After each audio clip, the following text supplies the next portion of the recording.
A little bit early, aren't we? Are we early? Oh my goodness. How did that happen? More thorough sound booth? Maybe? I don't know. Because it's usually supposed to be 11 o'clock. Good. Because I need the extra time. Because Joe said, according to my notes, I was going to preach to 12:30. And I said, well, Joe, I've only gone over twice in 18 years of being here. And I went over by 2 minutes on 2 different times, if I recall right. And I said, I don't go over. And so we'll figure it out. So I got a little bit extra time. Maybe this will work out after all. So Lori will hand out the handout called Be Like Esther for those of you joining us on YouTube. So are we up and running then on YouTube right now? Okay, cool. We welcome you on YouTube, for those that joining us. And go ahead.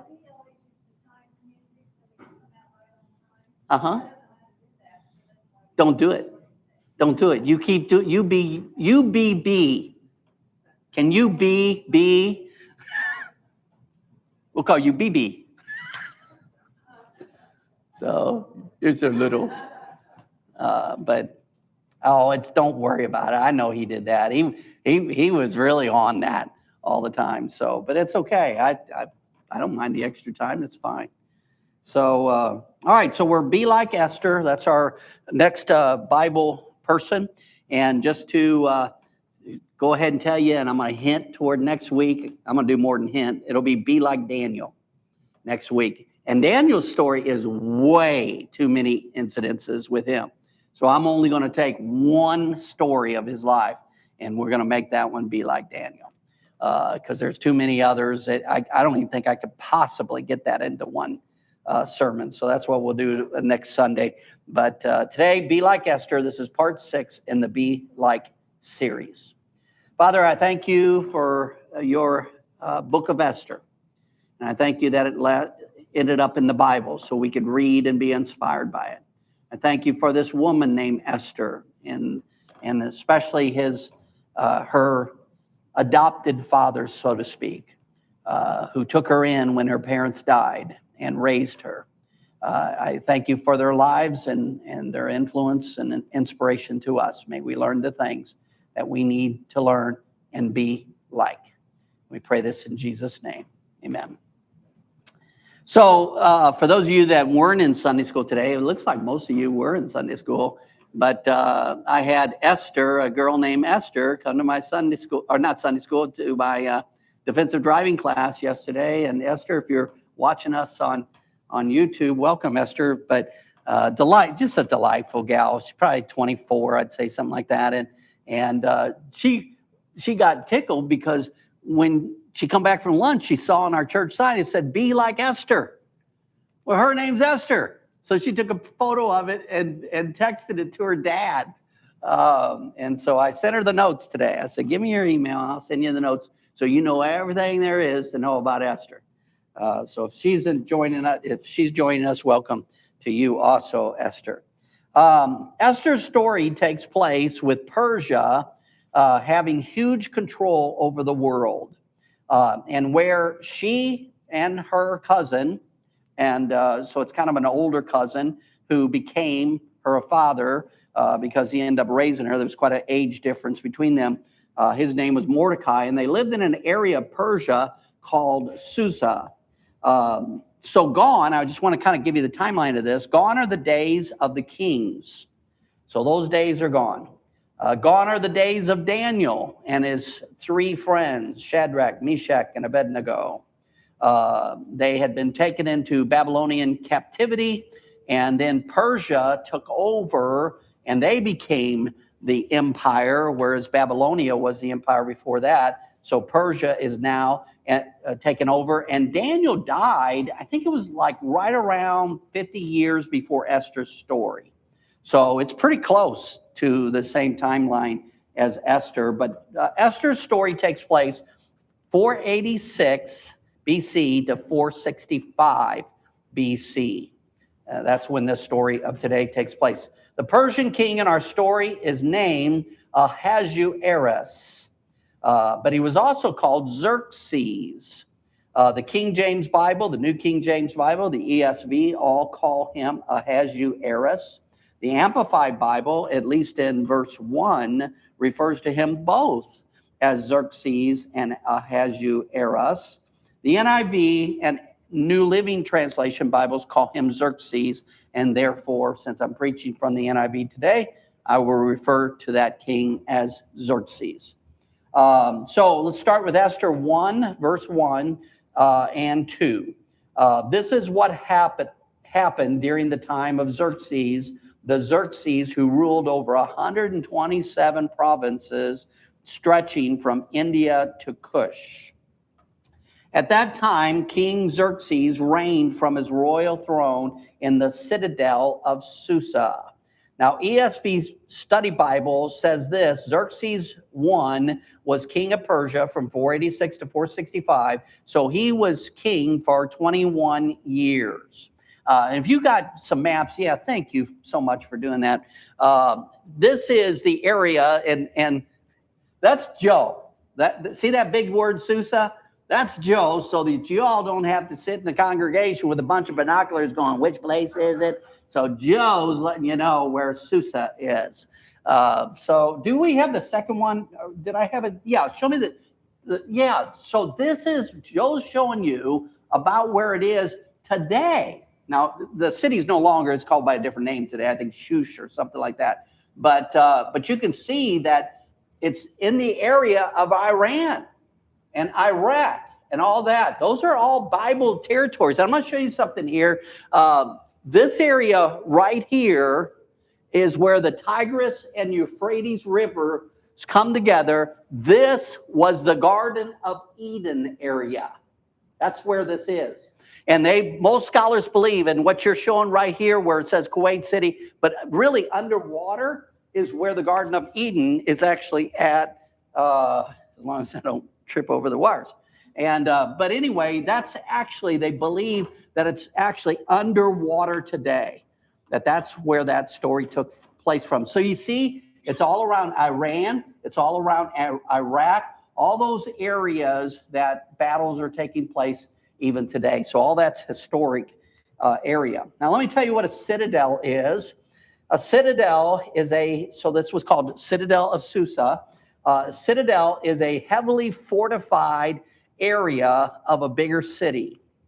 In this case, it's talking about the heavily protected area where Xerxes and his government officials lived and operated from. So that's the scene, the area, the location that the Esther story takes place from. ESV's study Bible says the city is now called Shush, and it's in the southwestern part of modern Iran. All right, so let's go to verses 3 and 4. And in the third year of his reign, he gave, this is talking about the king, gave a banquet for all his nobles and officials. The military leaders of Persia and Media, the princes and the nobles of the provinces were present. For a full 180 days, so that's nearly 6 months, he's displaying his vast wealth of his kingdom and the splendor and glory of his majesty. So I'm going to just condense, because I had to do a lot of this. When I originally preached on Esther, it was 3 parts. So I had to condense this down. So as I go through the story of Esther, sometimes I'm going to do what I'm doing right now and just kind of condense and summarize certain areas to keep us speeding along. But anyway, this is what happened. Later in the banquet, he sent for Queen Vashti to come to the banquet, and she refused to come.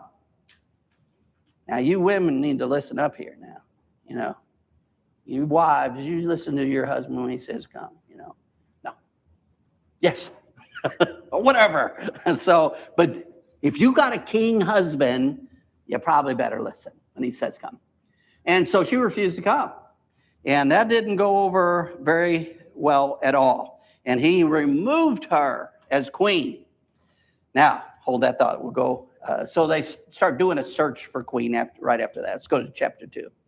So Esther 2, 1 and 2. Later, when the anger of King Xerxes had subsided, he remembered Queen Vashti and what she had done. Then the king's personal attendants proposed, well, let a search be made for beautiful young virgins for the king.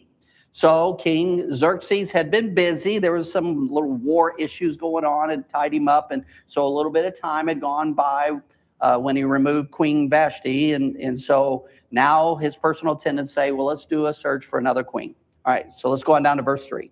Let the king appoint commissioners in every province. So this is what his attendants are telling him. In every province of his realm to bring all these beautiful girls into the harem at the citadel of Susa. Let them be placed under the care of Hegai, the king's eunuch, who is in charge of the women, and let beauty treatments be given to them. Then let the girl who pleases the king be queen instead of Vashti. This advice appealed to the king, and he followed it. So they were suggesting that many leaders go out all over the country and find beautiful young women, single women, to have a chance to become the new queen. Go to verse 5 and 6. Now there was in the citadel of Susa a Jew of the tribe of Benjamin named Mordecai, who had been carried into exile from Jerusalem by Nebuchadnezzar, king of Babylon. And those of you that don't know what carried into exile means, they took over the country and took a bunch of people back to their country to serve like as slaves and helpers and that kind of thing. So that's what had happened with Mordecai. And that was during the time of Babylon. And of course, we know Persia took over Babylon later on. All right, so let's go to verse 7. Mordecai had a cousin named Hadassah, whom he had brought up because she had neither father nor mother. This girl, who was also known as Esther, her name was later changed to Esther to make her not sound as Jewish if she went before the king. So it would give her a better chance, basically, to become queen. So Mordecai changed her name to Esther. She was lovely in form and features, and Mordecai had taken her as his own daughter when her father and mother died. So he raised her. Some scholars predict that Mordecai was about 15 years older than Esther when he took her to raise. Bible exposition commentary says this: her Persian name Esther means star. And I think this is really interesting. And her Hebrew name Hadassah means myrtle. And it's interesting that the myrtle tree bears a flower that looks much like a star. So basically, her new Persian name is similar to the original name that she had. New King James Bible tells us, lets us know in verse 7 that Esther was Mordecai's uncle's daughter. And whereas the NIV interprets that phrase for what it is, Esther was Mordecai's cousin, an older cousin. All right, but he became her father. All right, so let's go to verse 8.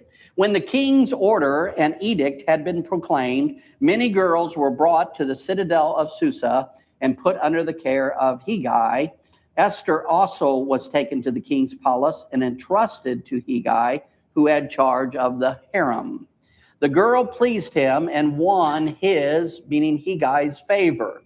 Immediately he provided her with beauty treatments and special food. He assigned her to 7 maids selected from the king's palace and moved her and her maids into the best place in the harem. Verse 10, Esther had not revealed her nationality and family background as a Jew because Mordecai had forbidden her to do so. So the first blessing was Esther being selected by many women because of her beauty. The second blessing was she won the favor of Hegai, which gave her the best of everything and helped her in this little route to become queen. So I want to make a point right here. It would be very easy for Esther to allow her beauty to go to her head. Many people do that in life. If they're been created beautiful, then all of a sudden they think, well, I'm more special, as if they created their own beauty. You know, I mean, think about how arrogant that is. I mean, God's the one that created you. You were born like this. You didn't create this on your own. And but you don't see that in Esther. At no place do you see arrogance in Esther. She's a beautiful woman, but there's no arrogance at all. So really, I mean, this is my opinion, beauty without humbleness is not very beautiful. A beautiful person that's prideful is not really beautiful. They're just actually a real pain. And so when you can combine a humble person with a pretty person, you got a pretty good combo there. And I think the same thing works with guys. You can provide a guy that's handsome and he's humble about it. I think you got a good guy right there. And so anyway, that's the one point I wanted to make. The second point is she won the favor of Hegai. Again, it would be very easy for her to think, well, my great personality is why I'm in this position. But again, you do not see that in Esther at all. You see this humble person. All right, next page. If we believe in God and if we keep a proper humble view of ourselves, we should see every privilege that we get in life as a blessing in life and as coming from God. So if you were beautiful with a great personality, you have two choices. Look at me. I am so wonderful. And your other choice, you could say, well, anything I am is because of God. So I wonder what God has in mind in blessing me in this situation. So which one would be better? I hope you realize it'll be the second one. I think it's also important to remember at this point that Mordecai did not allow her to reveal she was a Jew. He thought it would hurt her chances of becoming a queen, and it probably would have. We saw that her original name, Hadassah, had been changed to Esther. So let's ask ourselves some questions before we go on to the next set of verses. Are you capable of doing as Esther did and not allow yourself to ever become arrogant with any of the blessings you get in life? Some people are blessed in promotions, and everywhere they work, they seem to get promoted. And that can go to your head. It's very easy. All throughout my life, I guess I was just fortunate enough to get it. Maybe not totally, but I think I got it pretty good. I knew that just going about my daily business of being a cop at that time, and then I go to work for Osage Beach Police Department, in less than a year, I'm a sergeant. Less than a year. And then later on in life, I decided to take a part-time job with a police department in Lynn Creek. And in less than 2 months, I'm chief of police. I mean, that's my life. And I'm going about my business at Osage Beach Police Department as a sergeant, and some guy walks in the door one day, and I happen to be right there by the door. Just happened to be in the station. He walks in with a 16-millimeter projector. Those things were huge. Bunch of films in the other hand, bunch of handout sheets. Laid them down in the foyer and said, I used to teach DWI schools. I'm moving away. Here's all the stuff if one of you want to take over. So the chief of police took over. And the judge didn't like it because he taught the class in uniform. Said, that's not good. So he came to me and he said, Mike, you can teach. Why don't you fly to run this program? And the next thing I know, it's earning me $300 a month. And then like 5 years later, it's earning me thousands a month. That's been my life. But I never got arrogant over it. I just kept saying, wow, God's blessing me. And Mom would tell me stuff like this. I just went along with these things. I appreciated God. But Mom says, you realize how much you get blessed? And well, here's the thing. Walk with God and realize it's from Him. Don't you ever think that you are just so wonderful that you're creating all this stuff, because you're not. So you follow Him and He'll bless you. And that's how I looked at it. And that's how Esther looked at all this stuff. So can you do that yourself? Are you capable of saying, I got this job because of God's blessing? I'm in this house because of God's blessing. I'm able to have wonderful friends because of God's blessings. Are you able to do that, or do you let that go to your head? Because Esther did not let it go to her head. Let's go on. When the name for Esther, this is verse 15 to 17, the girl Mordecai had adopted, came to the king, she asked for nothing other than what Hegai, the king's eunuch, who was in charge, suggested. So he made a suggestion to Esther, hey, only ask for such and such. And Esther won the favor of everyone who saw her, and that's the life of living for God. She was taken to King Xerxes in the royal residence in the 10th month, the month of Tebeth, in the 7th year of his reign. Now the king was attracted to Esther more than to any of the other women, and she won his favor and approval more than any of the other virgins. So he set a royal crown on her head and made her queen. So again, here's some questions. Are you going to think, if you were in that situation, that you must be pretty wonderful? You beat out thousands of other girls, and now you're in this position. Or are you going to think, I wonder what God's purpose is in blessing me like this? I hope it's the second one.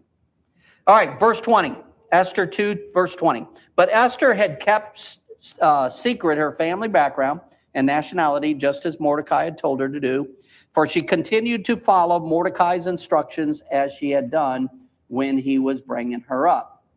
So by Esther keeping silent about her background, no one in upper management of the government had a clue that her father was Mordecai. They didn't have a clue that she was a Jewish woman.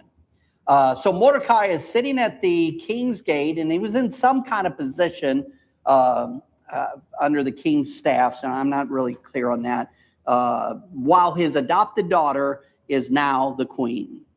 Now, let's ask ourselves this question so you kind of feel things from Mordecai's viewpoint. He's at the gate.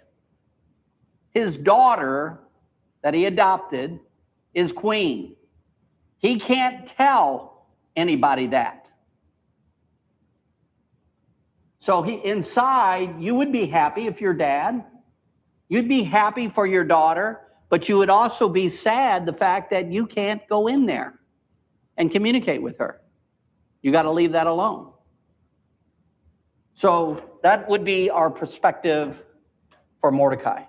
So if we summarize like the next two verses, I'll just summarize these for you, Esther 2, 21 through 23. We see while hanging out at the king's gate, Mordecai overhears a conversation of two men who are plotting to kill the king. So he got the information to Esther. He gives it to somebody, and somebody takes it to Esther and says, hey, they're plotting to kill the king. And so Esther goes to the king and tells him what was overheard. She also makes it very specific. Mordecai is the one we got this information from. All right? And so they were able to stop the assassination, and it saved the king's life. So up to this point, the story is focused basically on the blessings of God upon Esther. And now we're going to see, or at least start seeing, the reason why God blessed Esther. So let's make this point. If God blesses you in life with a job, a promotion, a place where you live, or people you get to hang around, or anything else in life that you would consider a blessing, we should never think it's all about us only. We should wonder what the bigger picture is. We are being placed where we are at for a reason.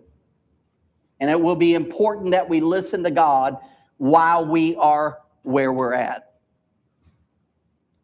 so that we can accomplish his purposes. And we're going to come back to that idea here in a little bit. So look back on your own life. Don't you wish that you had paid a little more attention to the why of the reason you were blessed? I do. I wish I'd have paid more attention. I mean, when I was promoted to sergeant, it never once made me arrogant in any way. When I was promoted later to chief, I never was arrogant. I just wow, this is weird. And okay, I guess I'll just do that. And but I also wish I'd have thought more about that idea that I've been placed in this position for a reason. Wonder what that reason is. I better make sure I listen to God really close and make sure I'm impacting in whatever position I'm in. I think I still continue defensive driving classes because I'm there for a reason.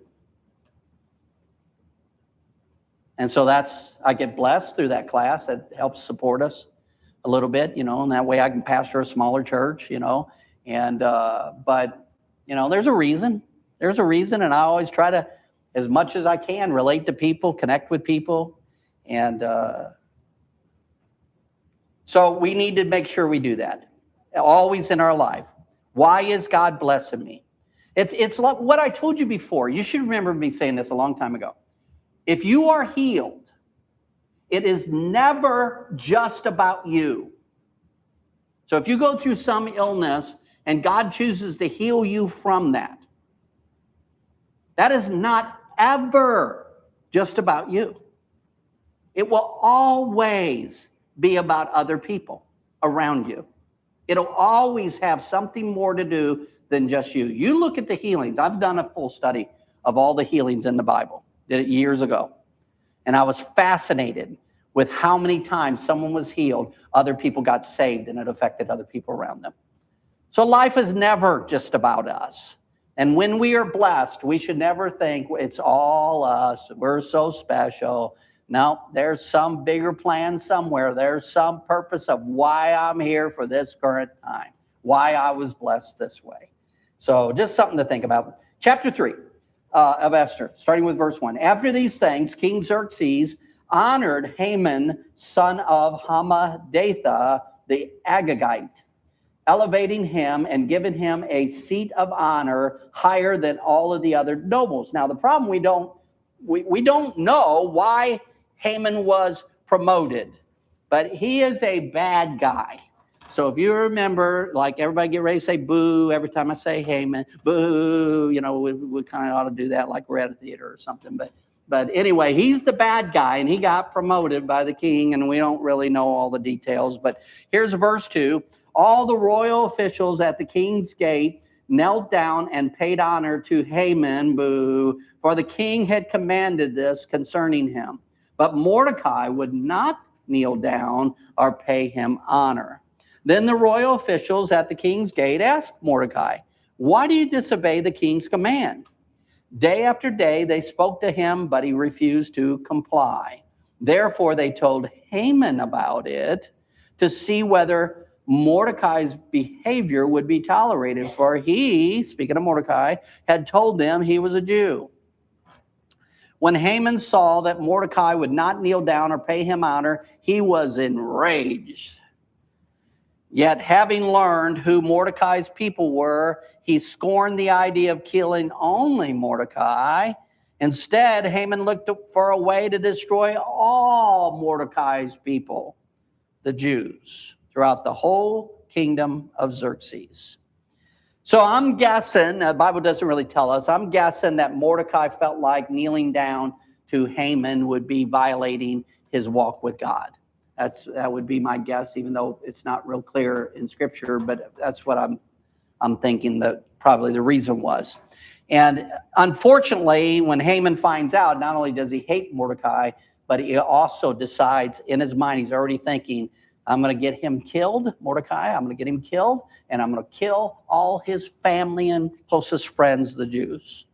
So that's where we're at. Let's go to verse 7. In the 12th year of King Xerxes, in the first month, the month of Nisan, they cast the pur, that's like a lot for us, that would be like dice, in the presence of Haman to select a day and month, and the lot fell on the 12th month, the month of Adar. Now, this is what's happened is they basically threw dice, they called them lots or pur, and how it landed was going to determine the month and the day that they're going to go around killing all the Jews, including Mordecai. All right, so going down to verse 8, then Haman said to King Xerxes, there's a certain people dispersed and scattered among the people in all the provinces of your kingdom, whose customs are different from those of all other people, and who do not obey the king's laws. It is not in the king's best interest to tolerate them. If it pleases the king, let a decree be issued to destroy them. and I will put 10,000 talents of silver, of my own money, basically he's saying, into the royal treasury for the men who carry out this business. So the king took his signet ring from his finger and gave it to Haman, son of Hammedatha, the Agagite, the enemy of the Jews. Keep the money, the king said to Haman, and do with the people as you please. Now, if you did you see the little game Haman played here? A certain people in your kingdom, O king, is not good for you. Not once does he say it's the Jews. And the mistake the king made is he went along with it. That's the mistake. Without finding out who you're talking about, that's not good for me. That's the mistake. There's nothing good about Haman. He's arrogant. His feet are quick to run to evil. He makes evil plans. He lies. And if you look at Proverbs 6, verses 16 to 19, that ought to be in your favorite verses somewhere. Somewhere. Do you have, hopefully you have a bunch of favorite verses. I talked to you about that before. I preached about that. Come on, you better have some favorite verses written down somewhere. But anyway, this one needs to be in there because rarely does the Bible say God hates. God, it never says in the Bible, God, that I know of anyway, that God hated a person. But he hates certain things that people do. That we're real clear on. He does not like certain behaviors. And there's 6 things it starts out with in Proverbs 6. And then it says, yea, 7. So it's a poetic way of saying 7 things God hates. A proud look, a lying tongue, hands that shed innocent blood, a heart that devises wicked plans, and feet that are swift in running to evil. Haman was all of that. That's how evil this man was.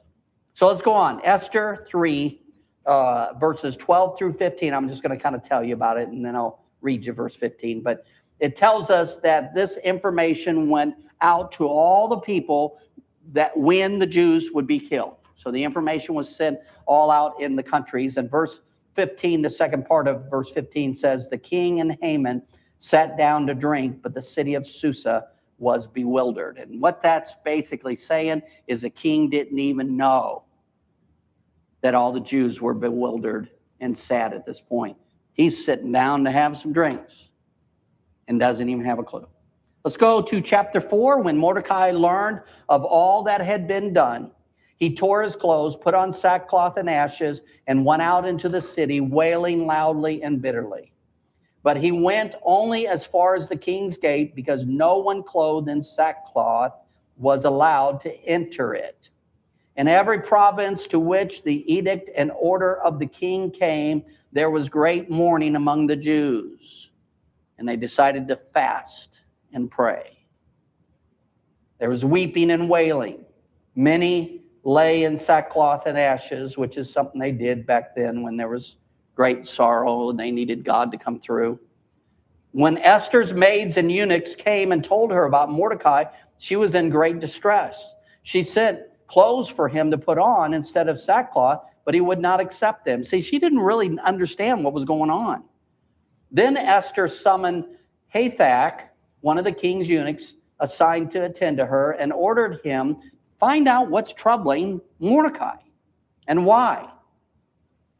So again, we see that the government doesn't even know what's going on in the cities, and that the Jews in particular are going to be all killed. All right, so let's go to chapter 4, verses 6. So Hathach went out to Mordecai in the open square of the city in front of the king's gate. Mordecai told him everything that had happened to him, including the exact amount of money Haman had promised to pay into the royal treasury for the destruction of the Jews. He also gave him a copy of the text of the edict for their annihilation. See, back then they had cell phones and they texted each other. It says right there. Gave him a copy of the text. I just want to see if you're paying attention. Kind of sounds funny, doesn't it? Somebody ought to do that as a humorous little joke thing. better than me anyway. So there was a text, and it was handwritten, but for their annihilation, which had been published in Susa, to show to Esther and explain to her, and he told him to urge her to go to the king's presence to beg for mercy for the Jews. Verse 9, Hathach went back and reported to Esther what Mordecai said. Then she instructed him, hey, go back and tell Mordecai, I can't just do that. Okay? The queen is not allowed to go to the king unless the king invites her. Or the king takes his scepter. Is it called scepter? I think that's right. Which was almost like a cane thing, and it's usually some kind of special thing on the end. And it looked kind of like a cane. And if they extended that to the queen or somebody that wanted to see the king, then it was okay. That was a peace drawing, and they could come on in. So she sends that message back to Mordecai. Hey, you're asking me to risk my life in this situation. So verse 12, when Esther's words were reported to Mordecai, he sent back this answer. Do not think that because you are in the king's house, you alone of all the Jews will escape. Now that's a dad with some wisdom. That is well said. Verse 14, for if you remain silent at this time, relief and deliverance for the Jews will arise from another place. But you and your father's family will perish. In other words, the Jews are going to go on no matter what. But you and your father's family and all these people here in this area are going to die. And who knows? Oh, you need to get a hold of this. These words right here. And who knows but that you have come to a royal position for such a time as this. When you think of Esther, that's what you always need to think of. For who knows, but the time has come for a special time that you're in the right place at the right time to do something from God. And then you need to ask yourself, every time God blesses you, you need to say to yourself, who knows but that God put me in this position for such a special time as this. That's how we need to see ourselves. That's the best stuff out of Esther right there. We'll come back to that in a little bit. Wow, what a statement. That's a good favorite verse, and that's not even in my favorite verses, and I'm going to put that in there. As a Christian, we should always ask ourselves every time we're blessed, why am I being blessed? Everywhere we go, we get new neighbors one day. Is this for such a time as this? I'm in a restaurant. Am I meant to be here for such a time as this? Is there a work for God to do through me right now, through this waiter? Am I at this particular gas station encountering these particular people for such a time as this? Have I met certain friends, new friends, for such a time as this? Every Christian needs to be asking that. You're being blessed. You're in the place you're at. Ask yourself, does God have some intention here? So let's go on. Esther 4:15 through 17. Then Esther sent this reply to Mordecai. Okay, so gather up all the Jews that are in Susa, and you guys need to fast for me. Do not eat or drink for 3 days, night or day. This is not the cheat fast. Most of the day, today, in our day we live in, we kind of do the cheating fast.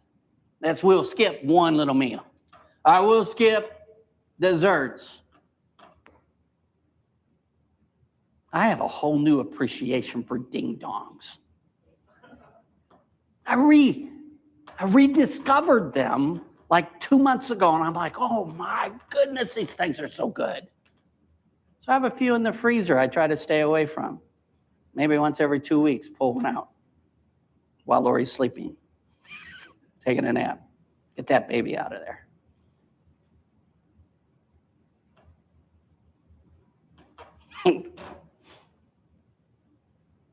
Who knows for such a time as this? So our fast nowadays would be, Pastor Mike skipped all ding-dongs for the next month. Oh, that's going to be suffering. These people didn't eat for 3 days. This was a serious fast. Verse 17, so Mordecai went away and carried out all of Esther's instructions. So Esther understood what she needed to do. And she was going to risk her life to get it done. Stop thinking that the Christian life is all going to be wonderful all the time. There are some things that you're going to go through that ain't so much fun. And I'm real honest in my prayers with God. I am. I'm an honest. He already knows you. You might as well just tell him. And I've actually prayed stuff like this. God, I am not having a good time right now. Okay? I don't like what I'm going through right now.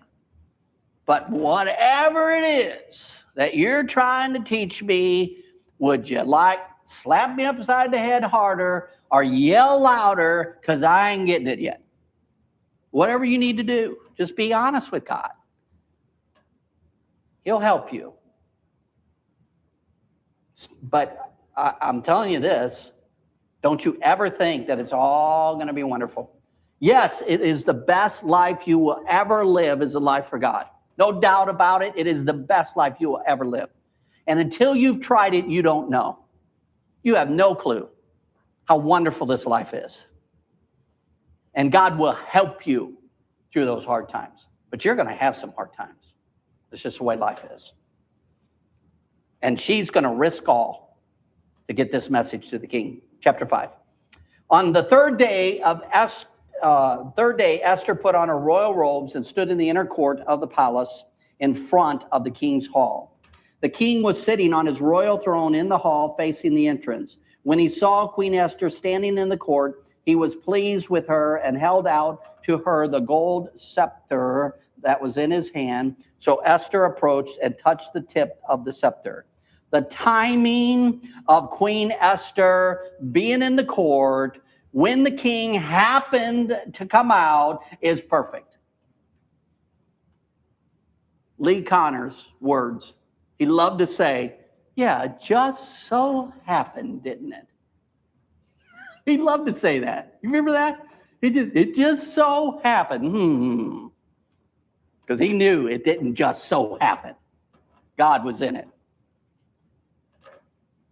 It always made me smile when I thought about him saying that.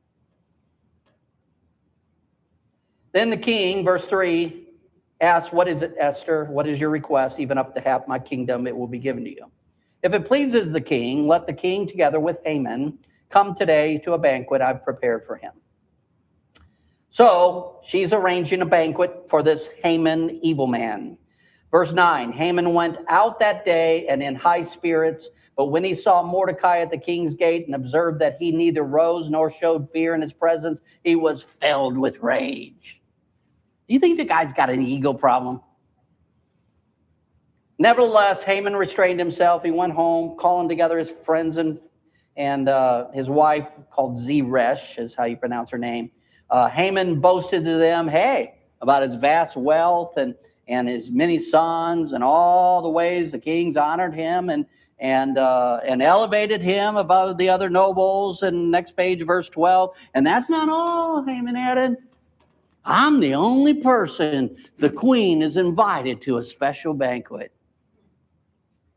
Yeah, you're going to be special, all right. See that ego in him? I mean, he's so full of pride. Pride will go before the end, people. It's a matter of time. But all this gives me no satisfaction. Verse 13.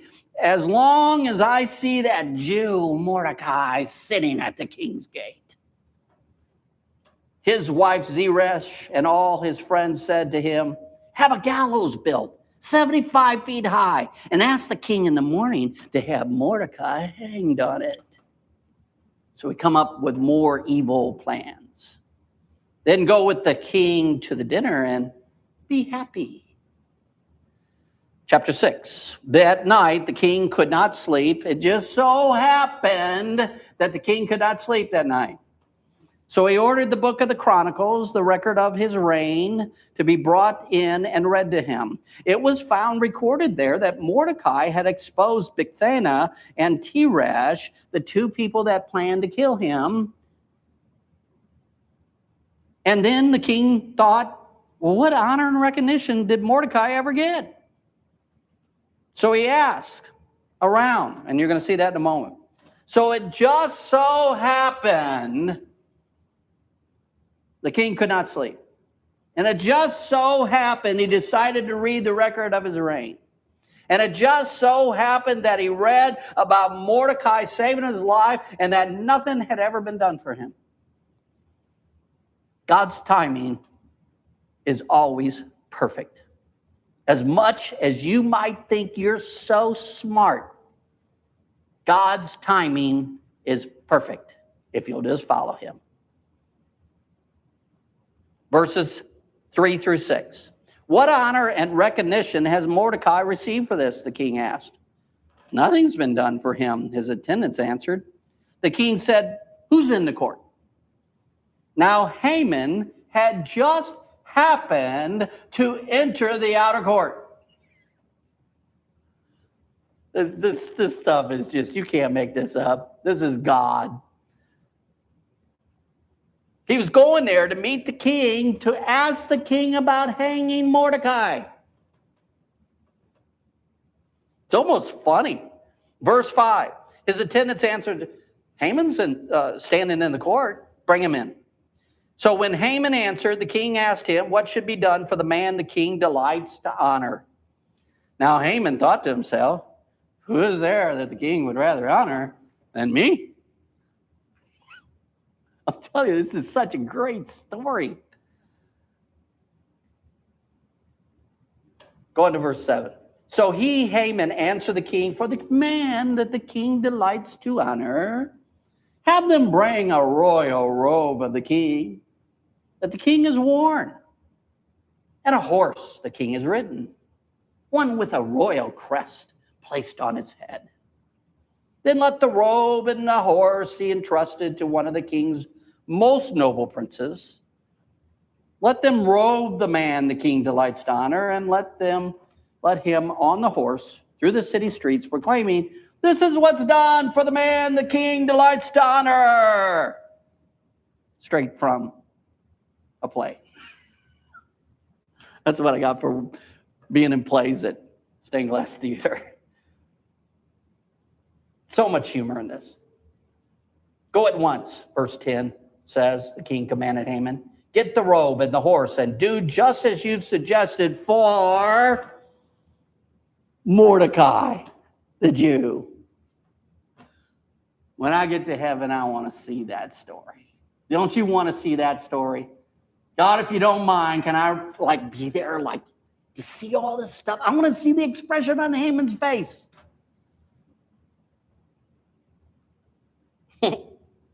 Go at once. Do not neglect anything you've recommended. So Haman got the robe and the horse. He robed Mordecai and led him on the horseback. He's the one that had to lead him through the streets. Afterward, Mordecai returned to the king's gate, but Haman rushed home with his head covered in grief. He must have been totally surprised. He was extremely humbled. But see how God's timing is always perfect? Had Mordecai already been honored for what he did, we wouldn't have this event. This event is happening in perfect timing in front of an evil man who has to head it up himself. Have you ever gotten into a situation similar to this? Have you ever been in a circumstance that other people were conniving to get you and it backfired? I'm just curious because I have been through this. Anybody? Nobody? It's fun to watch.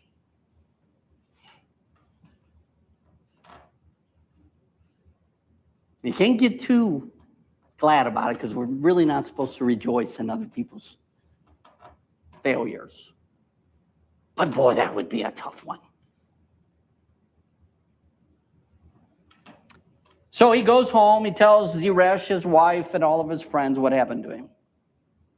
His advisors and his wife Zeresh said to him, since Mordecai, before whom your downfall has started, oh, these are encouraging words, is of Jewish origin, you can't stand up against him. You will surely come to ruin. Go to your wife. She'll encourage you. No, she told him the truth. While they were still talking with him, the king's eunuchs arrived and basically bring Haman back to the banquet. All right, so let's kind of try to end this pretty soon here. So the king and Haman went to dine with Queen Esther, and while they were dining, the king said, okay, Queen Esther, please tell me, what do you want? Up to half the kingdom kind of thing. And then the queen says, if I've found favor with you, O king, and if it pleases your majesty, grant me my life. This is my petition. And spare my people. This is my request. For I and my people have been sold for destruction and slaughter and annihilation. If I had been merely sold as a male and female slave, I would have kept quiet, but no such distress would justify disturbing the king. So what do you think Haman is thinking right now? Oh, no. She's not going to say something, is she? King Xerxes asked Queen Esther, who is he? Where is the man who has dared to do such a thing? Esther said, the adversary and enemy is this vile Haman. Now that woman's got some guts. Then Haman was terrified before the king and queen. Here's a godly woman, a good woman, a humble woman. But she can stand firm when she needs to. If something's bad, she's going to call it out. I admire that. And the king got up in a rage. And he left, basically, and in the meantime, Haman's trying to convince, please, Queen Esther, please spare my life. Da, da, da, da. King comes come back, and he's pleading with her, so he's almost like he's coming on to her, and he goes, oh, you're going to come on to my wife, too. So they hanged Haman on the gallows he had prepared for Mordecai. Then the king's fury subsided. Chapter 8. That same day, King Xerxes gave Queen Esther the estate of Haman, the enemy of the Jews, and Mordecai came into the presence of the king, for Esther had told how he was related to her. The king took off his signet ring, which he had reclaimed from Haman, and presented it to Mordecai. And the long story is, they got blessed. And all the Jews got blessed. That's the end of the story.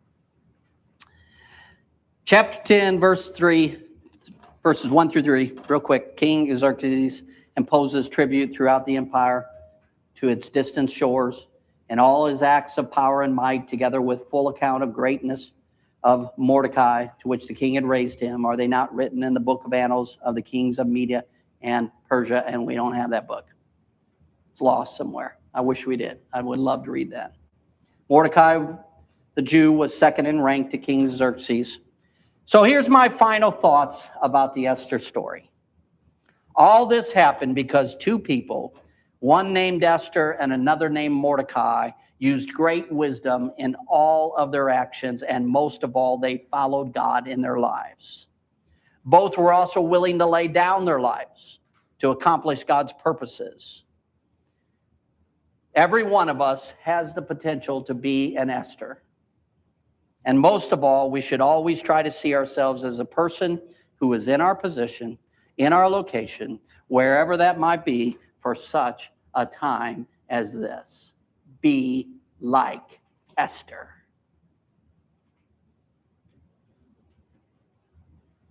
So this would be a good thing for you to always remember throughout your whole life. Say this saying, and who knows but that you have come to this position for such a time as this. Who knows but that you were brought to this church for such a time as this. Who knows but that you have the friends you have for such a time as this? Who knows but that you have this certain job for such a time as this? That's the way Christians think. Let's stand.